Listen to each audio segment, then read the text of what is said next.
He's learning how to handle himself right there.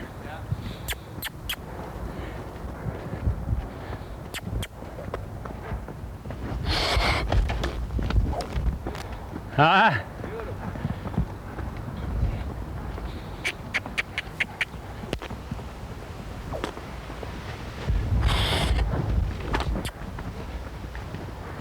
He never missed a lead when they're.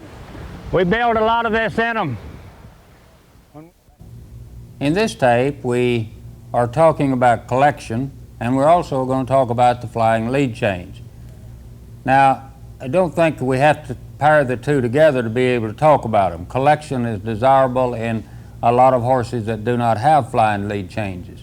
On the other hand, a horse does not necessarily have to be super collected to make flying lead changes, although it certainly does help. So if we look all the way through, we're going to see, understand again what we've been seeing in the Palomino mare in regard to collection and why she could do some of the things she could do. And we're going to look at her again as a real novice as far as it comes to making flying lead changes. Let's spend a little time now and talk about a couple more items that are relevant to horsemanship, relevant to schooling our horses to make them more useful.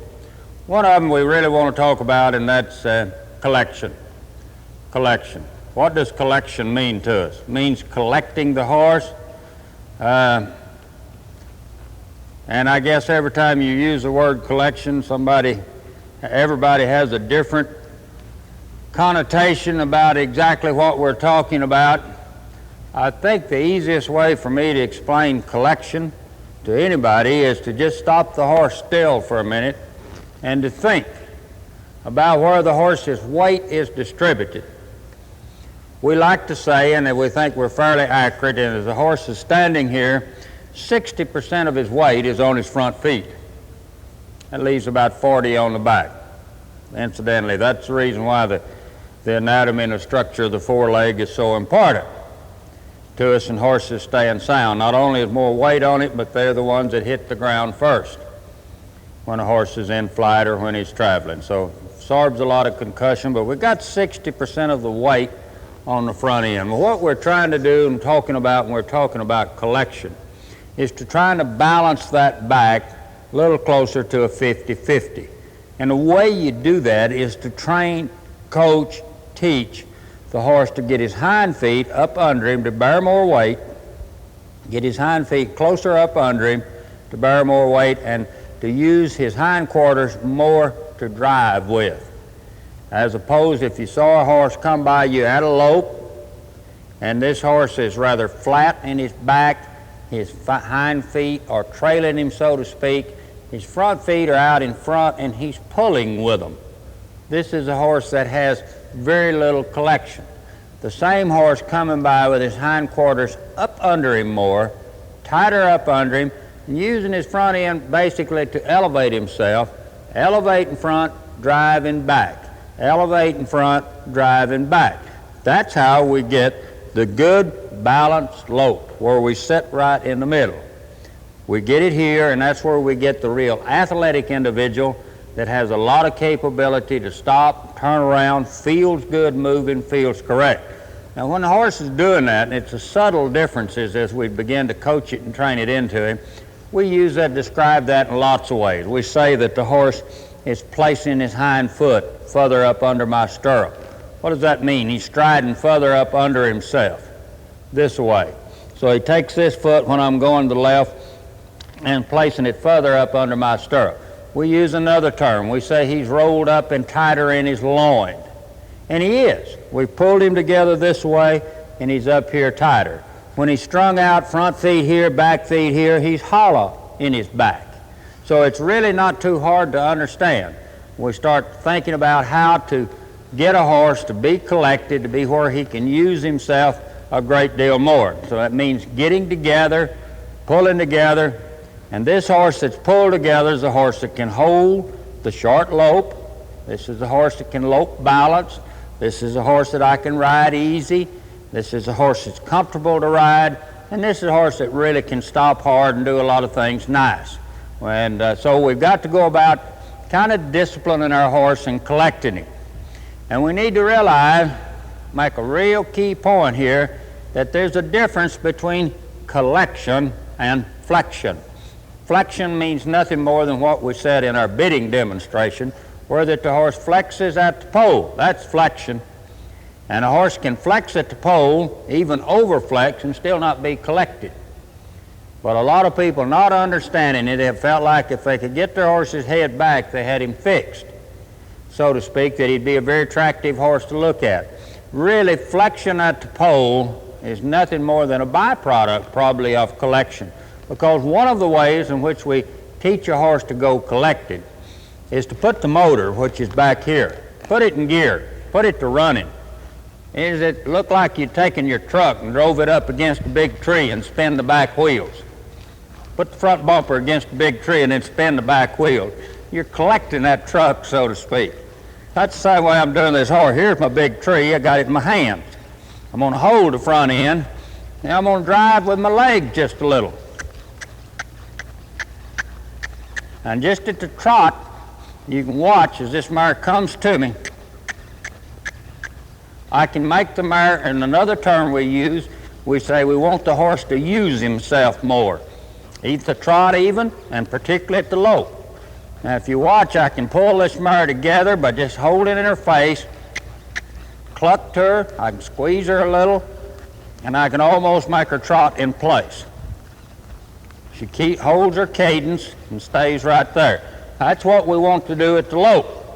We do that a lot at the trot. To improve a horse's trot, we'll pull him up, make him trot with his legs up under himself, make him get together, we'll pull on the face a little, so you can see where that we did not, that flexion at the pole is not that critical.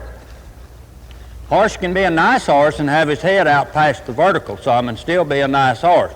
Have his head nosed out some, as long as you don't get so far or get up in her way or don't get so far that it's objectionable. But most of the time, as we're going about trying to teach a horse collection, trying to teach him stop, trying to teach him turn around, without even working at flexion, we get flexion.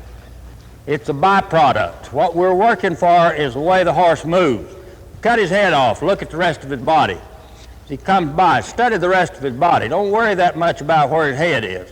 His head will get right when you get all the rest of him right. So that's kind of what we're talking about with collection. We can do that a lot, but just, you can see as I can drive this horse up a little closer together, make her pick her feet up, make her use herself, make her move with a cadence, make her move deliberate, and we do the same thing when we're loping. We get a hold of the face,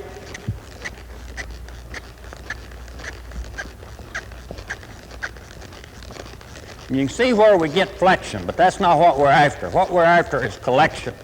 I want you to look at where the mare's putting her left foot, hind foot, see if it's coming well up under my stirrup. Now, if you only pull on the face and don't expect a lot of the other, if you don't either drive with your legs, I'll exaggerate a little and drive this mare pretty hard with my legs. Yeah, I drove her into her pretty good, exaggerating. Ooh. And if you don't do that, if all you do is pull on his face, you don't drive this end up under there, all you get is a flex back face. Trashy is a word we use, a trashy moving horse, a horse that's strung out in the back. So the two have to go together, and this up here is the byproduct. This back here is what we're really schooling for, horse that'll move right. So I see a lot of people going around pulling on their horse's face and really not improving anything because they're not driving on their horse any. Now, we don't do that as much as we used to. I don't. I'll do some of it, driving him straight away. It's pretty good to illustrate. It's also a pretty good way to get your horse pretty heavy in his mouth where you can't handle him. So another good way to get collection, we'll stop and back a horse off a lot, particularly at the lope. When you stop and back him off, and you ask him to lope out right here, he has to drive back here. It's the only way he can get out. So you do that a lot. First 3 strides always feel good on a horse. If the horse goes to getting strung out, when we turn him loose, stop this horse and back him off a lot. Back him off pretty hard. And if you're at home where you've got a lot of time by yourself, stop the horse. Let him sit there and think about it for a while. Let him think, let him cool, let him get quiet, and spend more time than I have to spend here now. Pick him up again, ask him to lope, and if he strings out on you, continue to stop and back, and start again. If he's not very bad, try him just lightly with your fingers. If that'll work, we'll go right on. If it don't, we'll stop and back off again. Do a lot of stopping and backing. Now, in one of the earlier tapes, when I was doing a lot of work on the fence, great tool for collecting. Great tool for collecting. Ooh. Right there, the horse put her feet up under, she loped out, positive, light in front, and driving in the back. So you can just do that very quietly, and you naturally get your horse to go collected without having to pull on him a lot. And you'll do some pulling, but if you do only pulling, he's liable to get heavy for you. Ooh, had to collect, had to get together right there. See me help her a little bit? Get more distinct in the lope. Get what we call a good 3-beat lope. 3-beat canter. Get away from the old 4-beater. Short step in the back, almost trotting in the back. And you can do that real well. This technique will help a great deal. That plus the stopping and backing off. Plus driving him into your legs, all of those techniques. Don't use one of them, use them all. You use them all and you're changing on the horse all the time. They're all working towards the same goal, trying to accomplish the same thing. You can just keep doing it. Woo. Pull that head. Feel that real distinct lope right there. I kind of helped her and exaggerated it so you could see it. And the more of this I do and the quieter I get, I finally get this horse ready for what we might call a Western pleasure horse. Or if he's a barrel horse, I'll do it till he gets quieter. But this will do a lot to collect the horse, let the horse go on a loose rein. Ooh, turn. Lope out on a loose rein. And this horse then will hold that cadence because he never knows. What we're putting in him is a lot of rate. He never knows when I'm going to stop nor turn. So I get a lot of what we call rate in him. Ooh, because he's waiting for that right there. If you do that a lot, if you particularly do a lot of this right here, you will do a lot to get your horse collected. So collection is important to us. And without going into any more detail, I think that covers what we're talking about with collection. Horses that run hard and slide, but even quiet horses that in a much milder tone, so to speak, of things we're wanting to do, like I have just done here. This does more, I think, to collect the horse than anything that we can devise or use. It's a natural way in which a horse finds out he needs to collect himself to be able to perform what we're asking him to do. And I think he gets that way and doesn't even know it. So that's a good training technique. Help the horse get his act together, so to speak, by just putting him through some maneuvers. And you got to remember, the horse is not going to go to the warm-up ring or the arena or out in the pasture or down the road. He's not going to go somewhere and practice by himself. A lot of times I'm just directing the horse's practice. Horse practicing himself. I'm just telling him what to do. I'm showing him the exercises. And he's going through the act of doing them. So if we do that, I think we'll be a lot happier with our horse. We've talked about most of the maneuvers that would be that we'd ask a horse to do. I think everything except the flying lead change. So I want to take just a few minutes and talk about the flying lead change and some ways in which we can get it on. The particular horse I'm riding right now is a juvenile at flying lead change. Not at all finished, but I can go through the motions. She'll show you pretty good, and maybe we'll change a lead or two for you. And if you would stay with this mare another 2 or 3 months, she'll be making real good lead changes. So just been introduced to it, just kind of knows how to do it. Now, one of the things we need for flying lead change to think about, when I was talking about leads, I'm coming around here in the left lead, I break down trot this horse, and I should work on transition. See, I had to hold her a little hard then to get her to break down. Once she figured out what I wanted, that's fine. So I need to work a little bit more on transitions, pulling up, pulling down, pushing up and pulling down until we get to where we accept it a little quieter. But if I go around here loping, and every time you pull your horse down to trot now, don't change leads. Do just what I did there every once in a while. Pull down trot, stay in the same circle, pull down a little quieter then, stay in the same circle, back off, stay in the same, there you go, nice. Really get down there quiet. Now this is really the first time this mare's really relaxed. Get down here nice and come around. All right, you pull down and trot a little ways, and even if you don't do it but 2 steps, 1 step, and you pick up the lead and go the other way, then you have made what we call a simple lead change. You broke down and trotted in between the leads. You're in the right lead, you trot, and I'll hold him over here till he gets down trot. Then I turn this way and I've made a simple lead change. Okay? Now we need to contrast that with what we're going to do here, which is going to be called a flying lead change. The horse is going to have a direction change, and we're going to change leads in the air. I guess that's where it gets called flying lead change. We're going to change this lead without ever breaking out of the lope, out of the canter. We're going to stay right in there and make the lead change. Now most people, when they try to change their horse, I really don't want to run this mare this hard, but nearly any naive horse, if you run him hard enough, fast enough, he will change leads. We do sometimes these kind of lead changes where we go around the arena, go to one corner and start diagonally across to the other corner. And anywhere's in the middle, ask a horse to change leads. If he don't change leads, we'll bump him off the fence and let him change. I don't want to show that to you right now. I don't think that's necessary to get our point across on lead changes.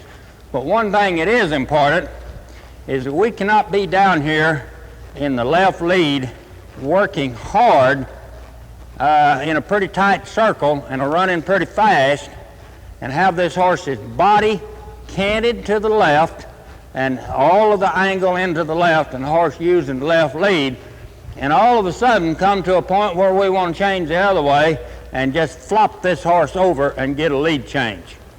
When we flop this horse over, we may change him in front, but we gave him no opportunity to put the hind leg up under him and to change it too. We cut him across. Instead of him going this way, and all of a sudden, boom, we throw this lead change. That one's in a bind immediately. It doesn't have time to get up under there. And so he'll change in front. He will not change in back. He'll come out of there what we call dragging a hind lead. So one of the things to remember about the hind lead, and this is where we need to be able to control our horse's hindquarters with our legs. So I can push that hindquarter over, make him change that one first if I can. If I want him to change this way, try to push that hindquarter over and make him change it first. Make him get it out there. Get that hindquarter on around there. So we can do some of those things. But the big thing we can do that will help us change leads and get them in the back as well is to put the horse up into neutral for a stride. Now look at this. I'm not at a lope yet, but I will be in a minute. I'm coming around here to trot. If I were loping and I come right here and I want to go to the right, put the horse, boom, up into neutral and then change. Let him straighten up. Let him get up straight and then change lead. In other words, for one stride, put him out of the left turn, up into a straightaway, and then go right. And that'll work pretty good for you. So that's one key concept that's important. Another is we really need to get a lot of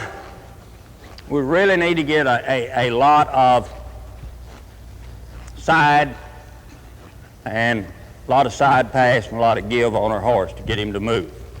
Now, if you don't have that, might well stop and fix it, because here's a little trick right here, a little maneuver that will help you. I'm going to lope a circle now.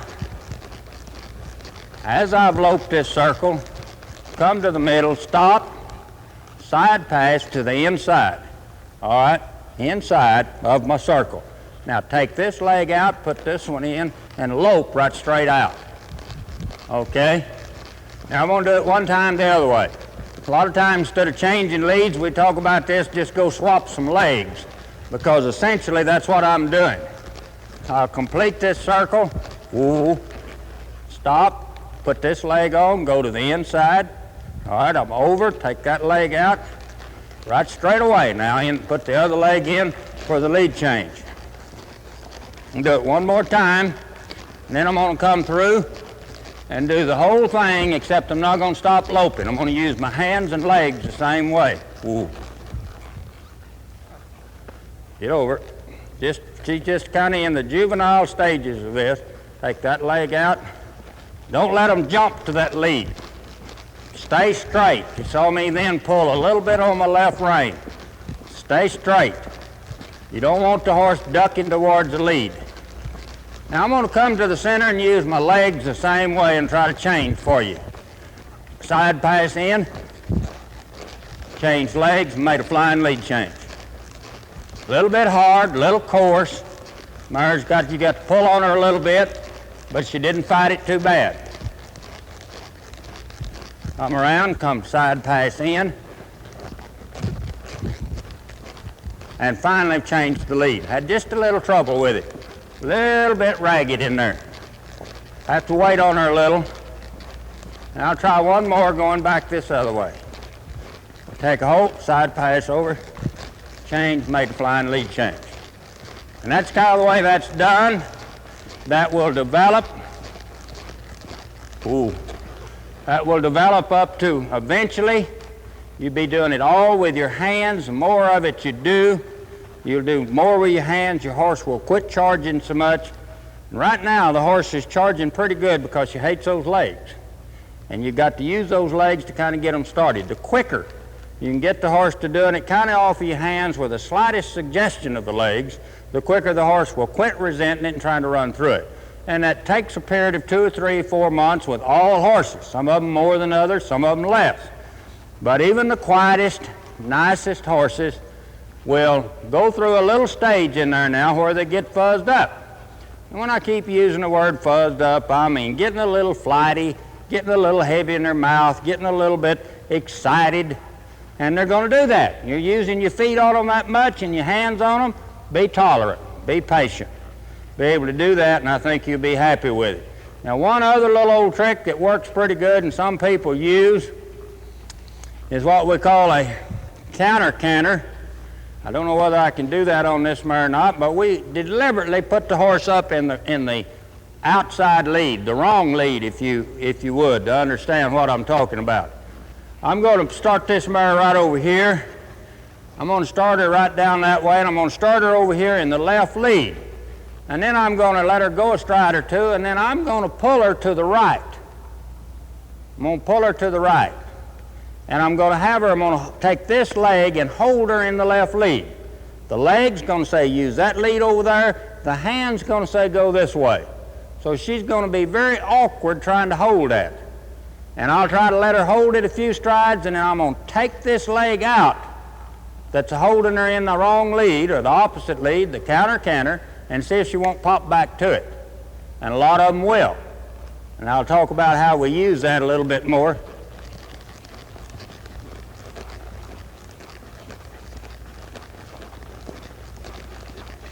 Now you can see I'm going around here and I've got to hold this mare's head. I'm in a counter canter, but again you see how important head control is. Little bit of a trot in there, but I straightened her head back. Ooh. And let her make the lead change. Just a little bit rough in there and didn't quite get it like we wanted it. Let me try it going the other way. But that technique right there will work real good. There's more than one way, as we say, to skin a cat. There's more than one way to do a lot of things. One of the earlier tapes I talked a lot about the turnaround. I want to show one more technique on the turnaround. Right now is a good time to do it. Trying to get your horse to back over, turn around over his hog. Try backing him straight back, drop one rein, and ask him to step around. Now let me do that again. I kind of got the mare alerted to what I want. Back, back, drop that rein. Just hold that one and get him to come around. Whoop. Back, back, back, back, and get him backing. Now don't stop backing. See that? Just pull one rein. Woo. That's a technique that'll help too.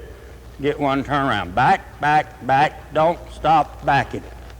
Now that way she didn't turn too good. Let me show you. Let me stick her right there. I didn't stick her, I just bumped her with my leg. Let's try that again.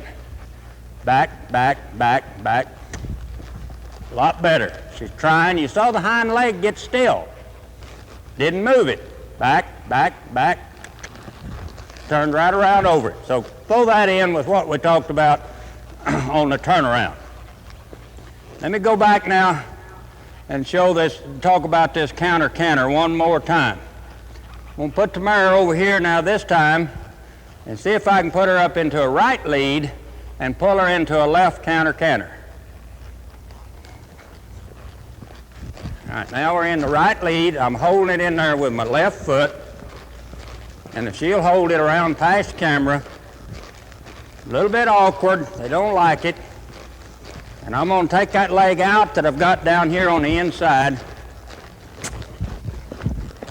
A little bit too much. Got the lead changed. Ooh. We don't want that much charge, okay?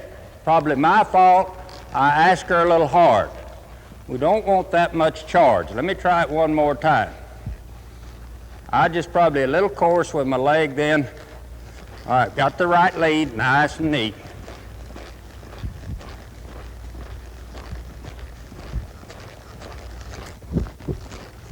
Little less charge, but we got the lead change. Little bit quieter, ooh. Little bit quieter. So we can use those, both of those pretty good. One other technique that might work with us, try to develop the flying lead change. And that's just to see if the horse has very much natural ability. Just bring him around here in a circle, and when you finish your circle, say, I'm coming here in the right lead. When you come here, don't do anything except just take his head and show him the other circle, let him counter 2 strides, and then gently nudge him, or smooch to him, speak to him. If a little smooching, like something like that, will work, why not use it? Because the horse resents that leg going into his side anyway. The less of it you can use, the better off you'll be. Let's see how this would work. If your horse got a little natural ability, and if you let him flow a little bit at first, we'll slow this down a lot slower in 2 or 3 months, but let him flow just a little bit. See that? After 2 strides, just a perfect change. Now, she was pretty awkward there for 2 strides, but then I did nothing much. I just tried to take advantage. This mare just, if she's trying to run out of those circles, I think she's not relaxed enough. I should just sit still on her and let her sit there and relax. See, I've done all my changing right in the middle, so every time I come there, she anticipates a change. I need to change directions. I need to go somewhere else, but I can't do it and stay on camera. But when you're riding your horse, don't change him same place all the time.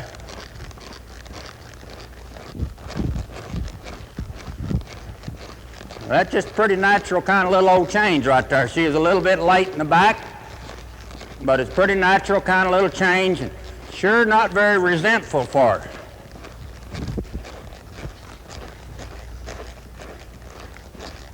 Very uncomfortable, isn't she? She has not changed. Ooh. And she's very uncomfortable and very frustrated what to do about it. Now, what I could have done when she didn't change is really just taken this leg over here and jobbed her real good. Well, what would have happened? She'd have probably changed lead, but she tried to run through my bridle too. She'd got awful scared, so just for a minute there, the concentration didn't work. She didn't make the lead change. I probably did exactly the right thing. Slow her down, bring her down, trot her, and I should set it up and go do it again. The more of them you do, the better the horse gets. So there's 3 methods for going about getting the lead change. Using your side pass and changing, using your counter, and using that just, as we say, just stick his head in the door. Just he's going that way, just turn his head right there in that door, ask him to roll and just change leads. And surprisingly, I think use that technique 2 or 3 months on this mare would work real good. She wouldn't resent it, she wouldn't keep her going. So that's, I think, some more challenging things to keep us interested, keep us challenged, keep us working, and feel like that the thing about horsemanship we all need to realize, none of us will ever get it all figured out. We'll never get bored with it if we keep reaching for the next little echelon up the ladder. You can spend a lifetime at it and get more challenged with it every day if you really try to hunt the answers, hunt the technique, develop the skill to try to do it. I think now as we look back at the tape now on collection and flying lead changes, one word of caution needs to be given to everyone who goes out and tries this. Do not get discouraged. It won't happen overnight. It just doesn't happen that way. It takes a while to get this put onto a horse. The best people in the business a lot of times will have to spend 3 months and they work at it every day, and a lot of horses it takes 6 months. So it takes a while to get this solid on your horse, but remember what the pieces are. Remember what we said in several tapes back. You got to have head control, you got to be able, the horse got to respect your feet and be able to move off your feet, and you got to have that forward motion in him. So remember how those 3 things keep coming to the front as you go all the way through. So if you don't have head control, there's no need to try to do a lot of the rest of it. If you can't move him and have some respect with your feet, no need to start trying to make the lead change. So what I'm trying to say is if you're having trouble with it and you can't do the pieces, stop and fix the pieces and then go back and try to do the big picture. And I think that'll work for you. But don't get discouraged. It can work. See, this horse is stiffer this way than he is the other, and he's never been ridden even.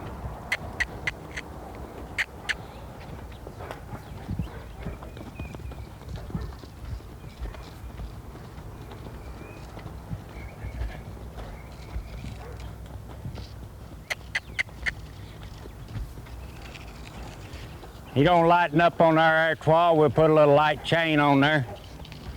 He don't start giving this way as well as he does to the other side.